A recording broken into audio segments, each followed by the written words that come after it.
Good morning, you guys.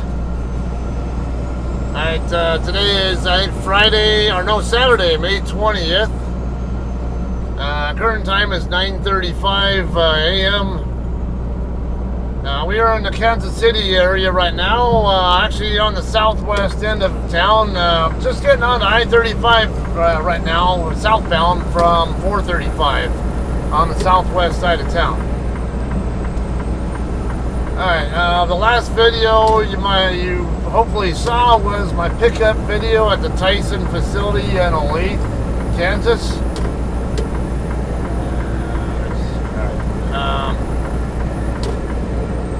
And that load was going to Reno and to Modesto, California. How am I back over here? That's a good question. Apparently somebody had a little bit of a boo-boo.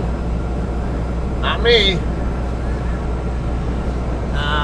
So, let me tell you the story about why basically we're on our way back to the shipper now, to the Tyson facility to get reworked. The story about how that came to be, though, is, I guess, something else.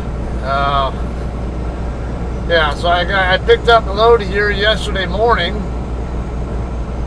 got it moving, went up I-29 northbound from Kansas City, and ended up taking Nebraska Highway 2 across to US 77 and then westbound on Interstate 80. I started getting across I-80. I realized I had enough clock to reach to get as far as Big Spring, Nebraska, which is right by where I-80 and I-76 meet up, if you look on a map. That's how much I had enough clock to reach, at least. I didn't have quite enough to get to Sydney, which is west of where I-76 and 80 meet up on I-80. Instead, I ended up electing by personal choice to stop in North Platte. Honestly, there was enough traffic on I-80, I just didn't want to deal with them anymore, and I really had to, but I had a certain distance away from Reno that I wanted to be sure I got to within first before I stopped. And my goal was to get within 1,200 miles of Reno before stopping. That way I could have 2 shifts of no more than 600 miles average. To get the rest of the way there, and there's no question I can get there on my next 2 shifts. So I ended up stopping in North Platte, and I'm glad I did, because I started doing my 10-hour break there. I go to sleep. I wake up around I think it was just after 5 p.m. yesterday. And apparently, shortly before I woke up, I got a text message. Well, now my phone was in silent mode, so if there are any text messages coming in, they're just going to vibrate my phone, and that's it. Not make any noises. Even when my ringer is turned on, it still doesn't make any noises. All it does is vibrate. That's how I have it set up. But whatever the case, I first noticed a text message, from the number that corresponds to JCT dispatch to truck messages.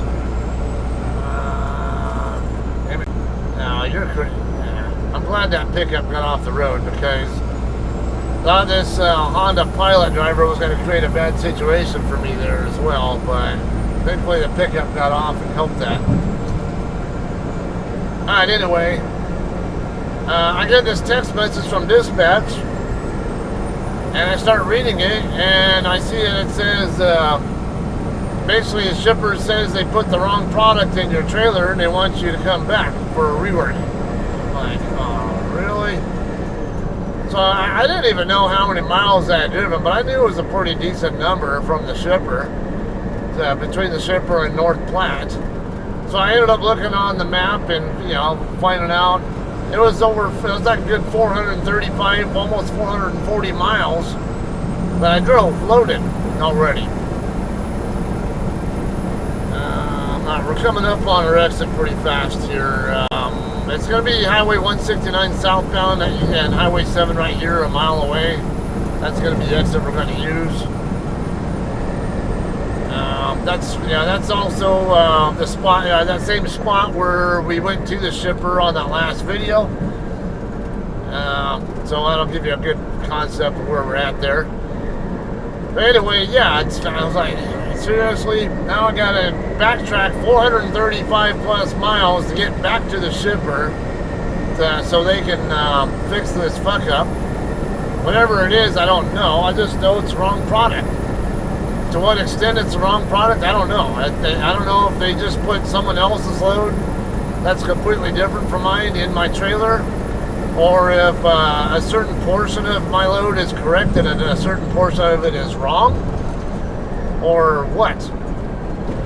I know it's a frozen chicken load that's on my POL, but even with that, I don't know if it's what I'm really supposed to have in the trailer now, or so here's the truck stop right here that I started the last video right by, to give you kind of a visual idea on the location. We're going to make a left turn here and head south onto 169 south. But anyway, yeah, so that's what we're coming back here for. I know I'm going to end up getting paid the extra miles. It's the customer's mistake. To what extent, I don't know. Hopefully I'll find out when we get here. But yeah, it's, I was originally pretty damn annoyed by it. Yeah, I'm still a little bit annoyed, and here's why.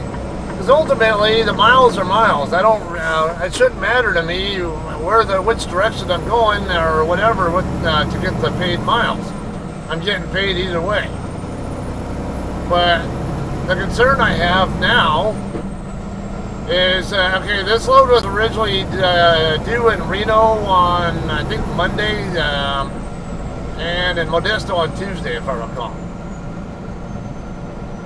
Now, I had enough time on my 70-hour clock to work with where I had enough to cover both deliveries with enough wiggle room to have about maybe 8 hours left on my 70-hour clock. Somewhere in that ballpark. That's what I'm guessing I was going to end up with, that I just kept on going straight to Reno and Modesto. But now because I have to backtrack 437 miles, or what I think is what it came out to, yeah, that's going to be a tad over 7 hours that I have to trip plan for needing off my 70-hour clock to get back over here. And then another 7 plus to get back to North Platte. So we're going to burn between 14 and 15 hours extra off of my 70 in order to unfuck the fuck up, I guess we can call it. And that's going to be more than I have available to work with on my 70-hour clock. So then it starts bringing up the question, when do I get recaps in, and will I get enough or whatever, and when are they going to reschedule a delivery for? I'm going to have to figure all that out. And I'm also going to need to probably give them a good ETA based on my available hours to each location. So maybe it'll kind of give them 159th Street right here. We're going to turn right. The Trans Am trucking terminal's right here in front of us on the right, and then right on the other side of them, right next door to them pretty much, is Tyson.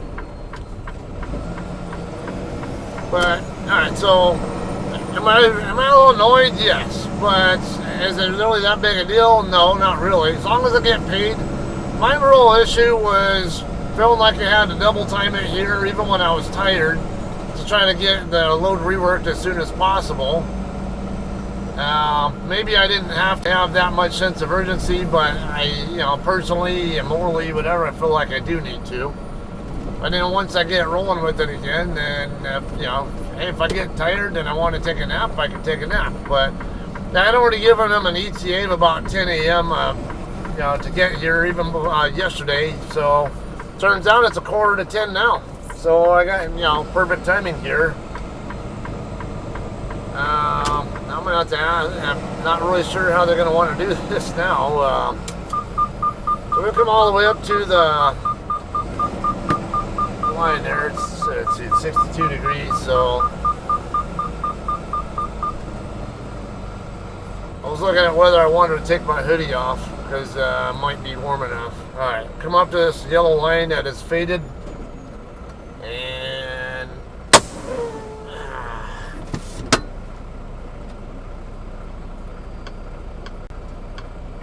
I don't know if I need to document that I sewed back up with the shipper or not. Like send another arrival call or what. So I don't know, figure it out. Let me get my vest on. Gonna need to slide tandems as well. Once we get through checking in, we'll get parked and checked in at the office.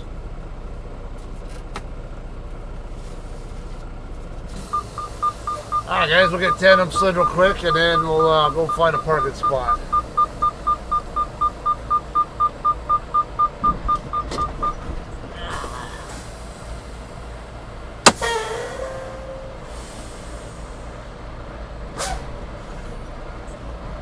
Okay.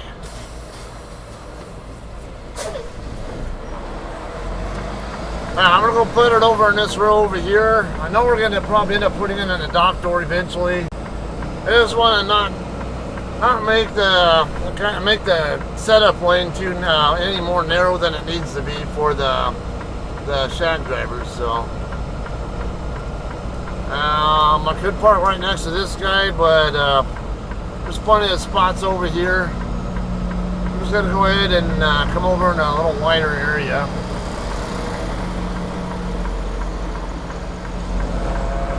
What the hell?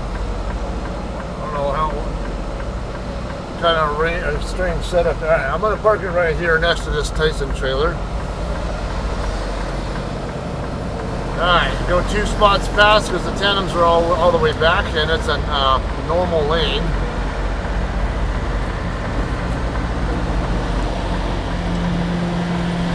Nice looking doggy there.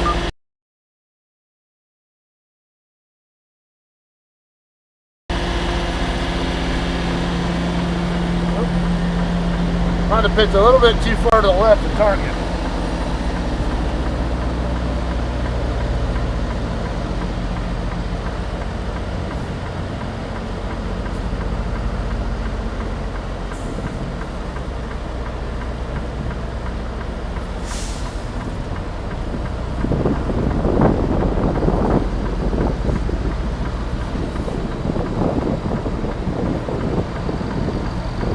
I swung a little bit wide there.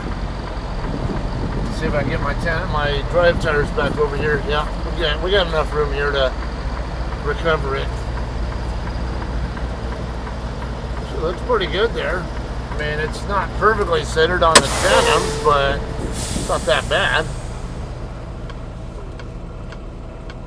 Alright, so we'll get checked in. Probably end up in the dock door pretty soon here. We'll let you know in a few.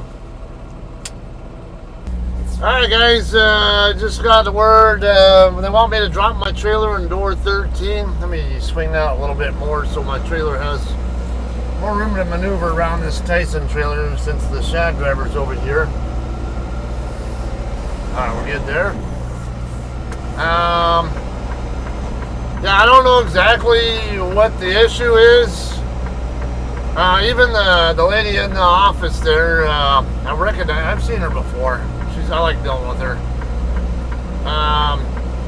Yeah, even she was like kind of confused on what's actually going on there. Not really sure why they wanted it to come back. What's this guy doing? Yeah, my empty trailer is still sitting here. Trailer that I brought in here yesterday, 6494. It's still sitting right where I dropped it earlier. Oh, the reefer unit's running on it though. I think this might be the same spot. Alright, so door 13 is the third door away from the shipping office. It's going to be a nice straight back setup.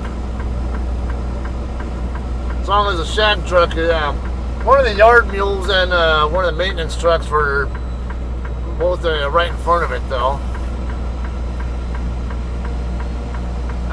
Look like they're out of the way now. We just got the one shag driver getting ready to dock in around a trailer there. So we should have, yeah, it'll be easy. We'll have it really easy back in here.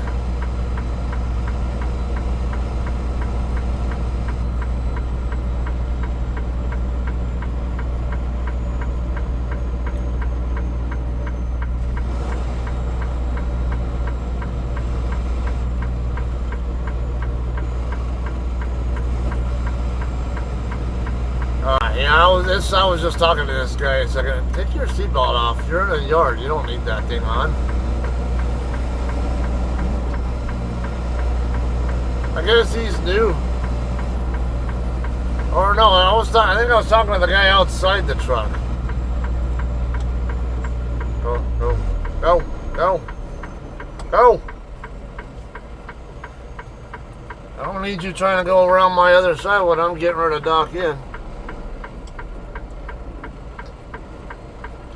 Alright, I'm going to go ahead and I'll get my trailer doors open once I'm already in the area here. So I'm not blocking any of the trailers that are docked in.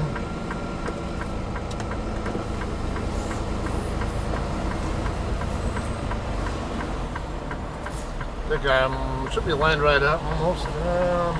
Not far off.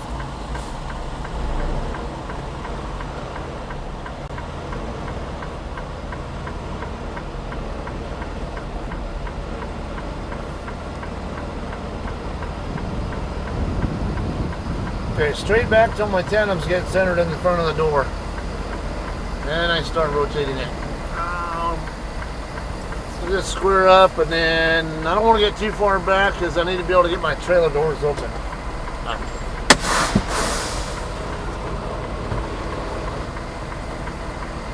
He kept walking behind the trailer, so I didn't want to move until I knew what he was done. He's not really sure what exactly is going on yet either, but I know the manager knows. I told him the BOL said frozen chicken. I told him that I normally do pork loads out of here. So, but yeah, I kind of was asking and basically asking him, hey, when I'm done here, maybe you can let me know what's going on. This is a storytelling one here. I'd really like to know what exactly is up with this load.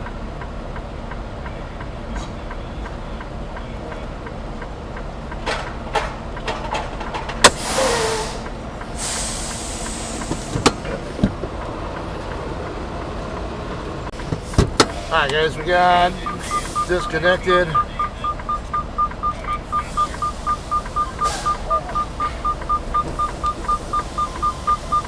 Let's finish dropping down here and then we'll go find somewhere to park. We're on the busy side here. Alright, we are good.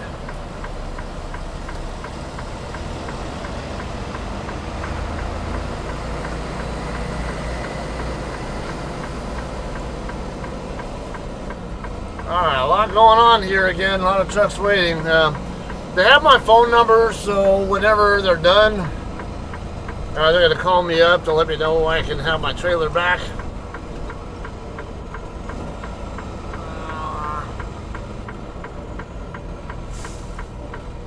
Oh, you know, this same guy was parked in the row in front of the dock doors, and he's moving over here now, so, look like he's backing into a trailer though.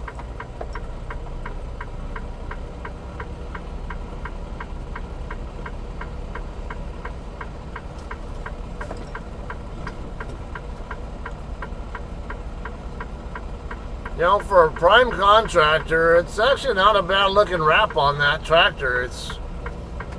And then the company, the LLC logo there, it actually looks kind of decent. If I must say so myself. It looks, I mean, for a lease operator, it actually looks like a pretty good, pretty nice overall setup there. Alright, we're gonna park next to this white Volva.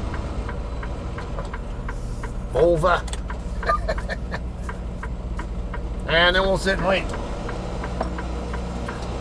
Alright, so the loader found out on the radio, asked what was going on, and I guess there are a few pallets in the trailer that don't belong in it, but everything else does, it sounds like. So they got to find out where the pallets are, get them out of there, and then should be ready to roll again after that, it sounds like. So I don't think it's going to take incredibly long, and it's already a light load. It was only, I only scaled it with 63,800 originally, and if they're going to be taking pallets out and everything else staying the same, and it's man, even gonna be even nicer taking that load across, you know, with getting a good fuel economy, as long as the winds in Elk Mountain across the way to Reno don't get too bad. Then of course I'll have to figure out what kind of ETA I'm going to have to Reno and Modesto. You know, I'm going to figure out when I get recaps. You know, when I'm going to, I think when I was checking yesterday while I was still in North Platte, it looked like I was still going to, like I was going to be maybe just barely enough to get to Reno, but definitely not enough to get to Modesto without recaps. Even Reno, I was like, yeah, really iffy. I may or may not have the clock work needed to get back over there. We'll see how it goes. But that's what's going on here. All right, we'll still we'll continue this when we're ready to pick the trailer back up. All right, guys, we are done getting reworked. It is looks like 12:40 local time, so it's been a little bit here. I actually ended up having a good conversation with the driver of that Prime truck I was admiring earlier. You know, the one I was talking about, the logo and all that on the way into that, I think in that spot or on the way into the lot, whatever it was. I think no, I was on my way in to go drop my trailer. Yeah, good conversation with him. He's a lease op with them from New York. He's actually, I told him about my channel, so he's going to be probably chiming in here when he sees this. All right, so we'll see how it goes. I don't know which way is VTS going. He might be trying to drop over here. I want to leave this space open for him just in case he's trying to set up a side backing, but it looks like he's content with going on that side. Marlowe is probably sliding tandems. Yeah, get around. Oh, I can't tell what he's doing now because his tandems are rolling. The way he was moving had me thinking that he was trying to slide his tandems, but then when he started backing up just now, his tandems were rolling with him, so I don't know, maybe he's just having problems with it. I don't know what he's doing. Oh well.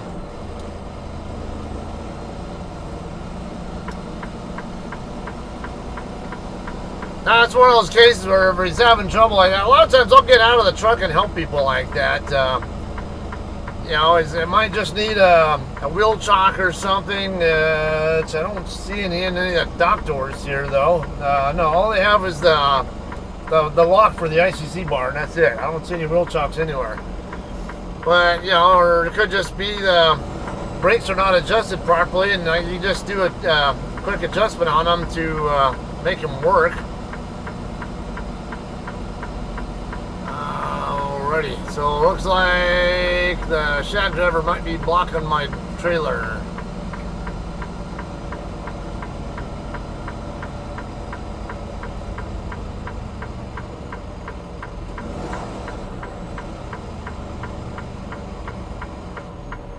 So I'll wait till the driver shows back up here and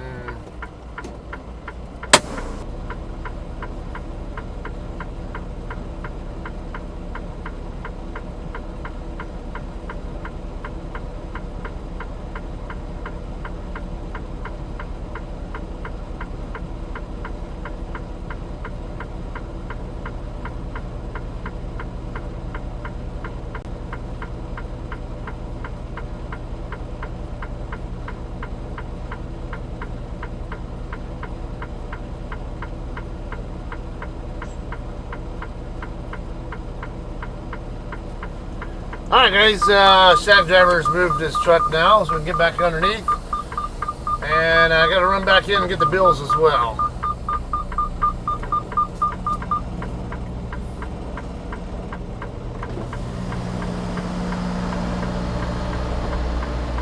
I turned too early and too sharp. So I have a fundamental rule here you guys can learn with maneuvering, with timing.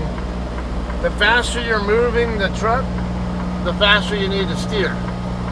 You need to have the right combination of when to start, how fast to move the vehicle, and how fast to steer the steering wheel. If any of those are not in sync with the other two, you're more likely going to end up more likely going to end up with a mistimed setup where you're either off to the left or off to the right of where you're trying to be. Alright, let me get my bills and we'll get out of here. Alright guys, we're ready to head out of here now. Have you some details here in a second. Now this is kind of a weird situation here, so I'm not even sure how to document it. I'm waiting on a response from dispatch on what to do as far as, do I need to send another arrival call, or send a departure call and loaded call and all that? I assume I need another loaded call at the very least, but I don't know if I need to send another departure and, arrival and departure. I don't want to send that information until I get the answer to that question, because it's a unique situation that I've never been in before, and kind of want to make sure I don't have any cause any problems there with the previous arrival and departure calls. So I'm going to wait till I get a response there on that. Wait on this light to change. Oh, actually, oh, never mind.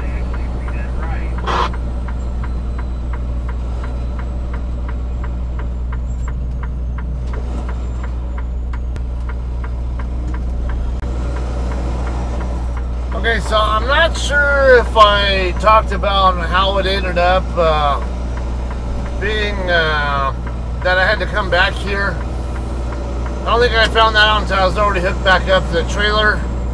I don't remember what exactly I said on the between the trailer and the guard shack. So, just in case. So what ultimately happened, one of the two customers that it's going to, I'm not sure which one, and it's probably better that I not know. I did not ask. Because like I said, it's probably better that I not know which one did it. But one of those that actually, alright, so they already had a PO with all these, with the product that really was in the trailer on there. It was already in the trailer and preloaded and sealed and all that. And I guess I had already left with the load by the time they asked Tyson if they could put a hold on certain product, like a few pallets that were in there. And and I guess Tyson told them, well, the load's already on its way there or something. I don't know, but ultimately though, they're going to end up, whichever customer it is going to probably end up eating the cost of me having to come back to Olathe to get this reworked. So it was no fault at all on Tyson's part. They did exactly what the PO originally said for both of the customers involved, both receivers. It's just one of the two. I don't know which one, and it really doesn't matter. One of the two would just kind of reneged on a few of the pallets of items, and I guess they're willing to pay the cost of having me come back to drop them back off. Is ultimately what happened. So I'm glad I don't have to sit here and blame Tyson, especially because Tyson's our JCT's #1 customer, and I come to this Tyson plant quite a bit. It's been a little bit since I've been here, but I've been here countless times. While I'm at it though, I don't remember her name, black lady in the shipping office. She's always great to work with. I've never had bad experiences with her, and she was again very nice today as well. So kudos to her. So yeah, and the loader was pretty cool too when I was talking to him. So no complaints. I know was it Travis or I already forgot your name. I want to say it was Travis, the Prime driver, who's probably gonna make an entrance in the comments section here eventually. Yeah, he had his load ended up being 5,000 pounds overweight on the drive axles. Yeah, that's right, 5,000 over, 39,000 pounds. So I guess, I don't know. Hopefully it's his reweigh there after, because he just took back up to his trailer right at the same time I was getting ready to leave, and hopefully that goes better. All right, y'all know where we're going now. This first stop is in Reno. It's tentatively scheduled for Monday afternoon and Tuesday afternoon, and Tuesday early morning in Modesto, California, but most likely those deliveries are gonna get rescheduled because of this fiasco. I'm gonna need the recaps anyway to get over there, so I'm gonna have to wait until I get shut down and have an idea of what I'm working with. I'll look at my recap situation and all that. I know I have nothing coming back tonight and tomorrow night, and I get 1 hour back the following night. And I just left here with 25 hours left on my 70-hour clock. I got just over 4 left to work with today before I have to shut down. So that'll get me down to about 21 hours or so, and then I'll only get about, I don't know, 10 and a half to 11 hours per shift on the next 2 shifts total, and that doesn't even include drive time. That includes the on-duty, pre-trip, post-trip, and all that time. So really, I'm only going to get maybe about 10 hours of actual drive time average per shift the next 2 shifts before I run out of clock to work with. So there's a possibility I might need a 34 before I can reach Reno. I don't think I have quite enough to get to Reno. I think I'm going to be short, so we'll see. So I do anticipate those delivered a little bit later than currently scheduled, unless JCT ends up swapping me off somewhere with somebody. Never know. So we'll just play it by ear. Right now we'll tentatively plan on doing our next video at US Foods in Reno, Nevada. I have been there in recent months. And then, otherwise, if you don't see me there, I got swapped off the load and ended up somewhere else. Alright, hope you guys all enjoyed. As always, maybe you've got good info, and alright, we'll see you on the next one. Peace. Not my problem. Not my problem. You don't want to get jammed up like that. Don't tailgate each other. Why am I sitting duck there with all those cars getting on at the same time?